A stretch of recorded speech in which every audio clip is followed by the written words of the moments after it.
Olá, pessoal, sejam bem-vindos a mais uma aula virtual da disciplina GeoD 69. E hoje nós vamos estar falando sobre a cronologia da observação da Terra. E esperamos que vocês consigam compreender por que existem várias definições sobre o sensoriamento remoto e também da sua aproximação com a fotogrametria. Para tanto, nós dividimos essa aula em 4 etapas. A primeira são os fatos que antecederam o surgimento da fotografia. A segunda, o desenvolvimento do processo fotográfico. A terceira, o ciclo da fotografia aérea, onde vamos falar sobre a fotogrametria. E o último, o ciclo do sensoriamento remoto. E também vocês vão entender por que esses dois últimos tópicos nós vamos estar chamando de ciclo. Vamos lá? Então, se a gente pegar alguns livros de sensoriamento remoto que mostram a cronologia dos avanços sobre a observação da Terra, esses autores, eles vão remeter aos primeiros passos que o homem deu sobre a observação de objetos. E nisso envolve a luz, a visão e a luminescência.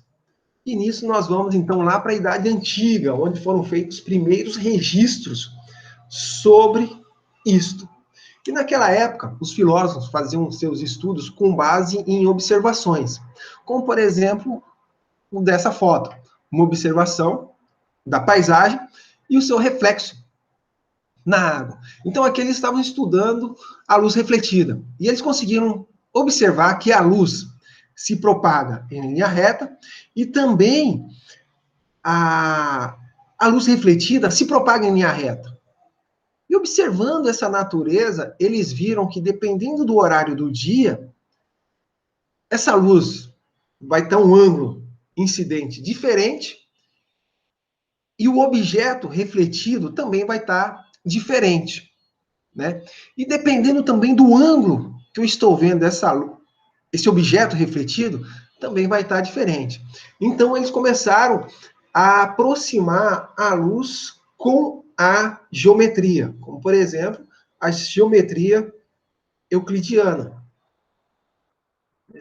O pessoal continuou os seus estudos e já na Idade Média começaram a surgir os primeiros princípios sobre a luz, como, por exemplo, a trajetória, a natureza e a sua interação com espelhos e lentes.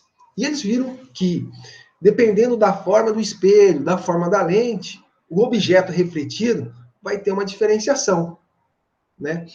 Só que apenas em 1038, o islâmico Aliassime idealizou a possibilidade de projetar uma imagem por meio de uma caixa com um orifício em uma de suas faces.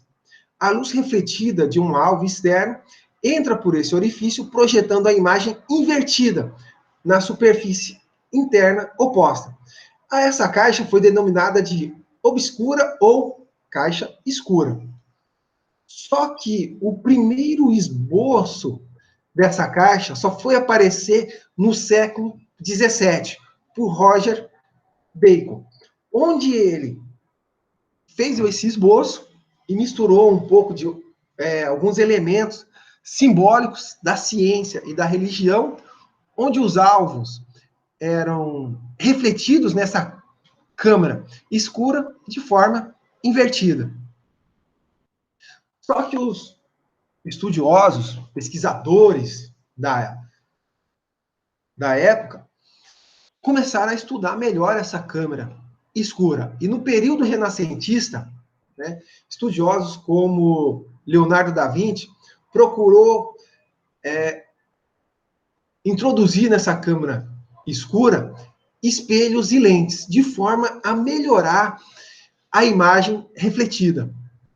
E também eles conseguiram constatar que a luz está relacionada com as cores, né? Então começou a ter uns estudos sobre as cores também, né? Já na Reforma Protestante, essa câmara escura passou a ser portátil, que antigamente era uma câmera mesmo, como se fosse uma sala escura. Ele passou a ser portátil e manufaturado, ou seja, a ser vendido. A ser vendido por quê? Porque naquela época, antes dessa câmera escura, o pessoal buscava fazer os seus retratos contratando artistas, pintores, né?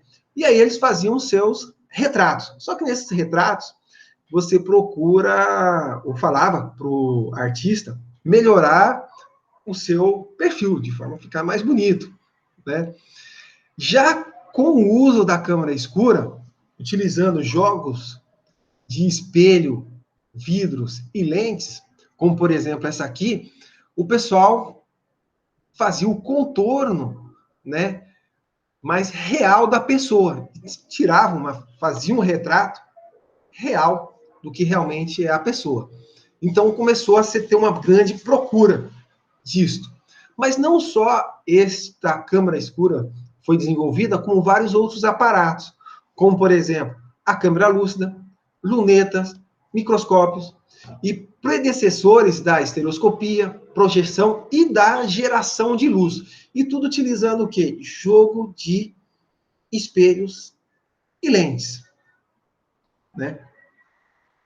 E com o uso desses equipamentos, pesquisadores como Newton, né, René Descartes, eles começaram a utilizá-los para aprimorar os seus estudos. Tanto é que nessa figura aqui mostra um estudo feito por Newton que foi com relação à dispersão da luz, onde utilizou um prisma e ele conseguiu identificar um espectro da luz visível. E nela viu que existem várias cores, né? E também outros pesquisadores viram que essa luz interage com os seres vivos, né? Então começou a ter uma pesquisa na área da fotoquímica e da fotofísica, né? Já indo para o século XVII, mais precisamente 1727, Johann Schuss, ele verificou que os sais de prata são sensíveis à luz, né? Isso foi muito importante. Já em 1800, William Herschel, ele conseguiu, utilizando um prisma e também outros aparatos, a identificar uma faixa de luz além do vermelho, o que ele chamou de infravermelho, e que essa luz infravermelha tem uma interação com a temperatura. Poxa, mas se existe uma luz além do vermelho, será que não existe uma luz antes do violeta? Existe. Tanto é que em 1801, Johann Ritter, ele conseguiu identificar essa luz antes do violeta, que ele chamou de raio ultravioleta. E com base nos trabalhos de Johann Schuss, né, dois amigos, Tom Wedgwood e Angry Davis, conseguiu, utilizando sais de prata, a registrar o contorno de alguns objetos. Só que, como é só o contorno, o pessoal não considerou eles como se fosse realmente a primeira fotografia. E, além disso, também foi estabelecida algumas teorias e leis. Como, por exemplo, as teorias das cores, da visão. Só que poucos anos depois, em 1816, né, um pesquisador, Joseph Nicéphore Niepce, ele conseguiu registrar realmente a primeira fotografia.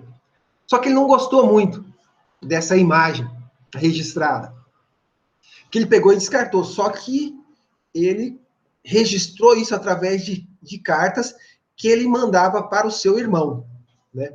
E o interessante é que, como essa foi a primeira fotografia e foi revolucionária, a sua casa se transformou num museu, né? E nesse museu, você pode verificar no site que existe um protótipo da câmera escura que ele utilizou na época, e a primeira fotografia realmente registrada, que tem armazenada até hoje, onde ele utilizou um betume da Judéia e sais de prata, conseguiu realmente fixar a primeira fotografia. Isso aqui é a fotografia, e aqui do lado é um esboço, né, mostrando os contornos que o pessoal fez a caneta ou melhor, a lápis dessa fotografia. Aqui, se você for no museu, tem um quarto onde ele tirou essa fotografia. Aqui a câmera escura, a imagem invertida, né? Aqui é uma foto mostrando como era a época, né? Só que para ele gerar essa primeira fotografia, ele ficou 8 horas. Né? Ou seja, a foto demorou 8 horas. Só que era uma revolução.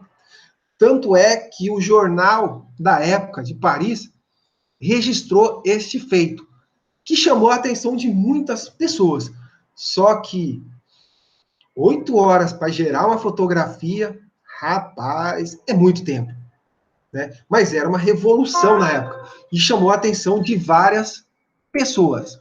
Então, isso, né, são os fatos que antecederam realmente o surgimento da primeira fotografia. Né? Agora a gente vai estar vendo por que ela despertou tanto interesse da sociedade. Mas isso vai ser para depois.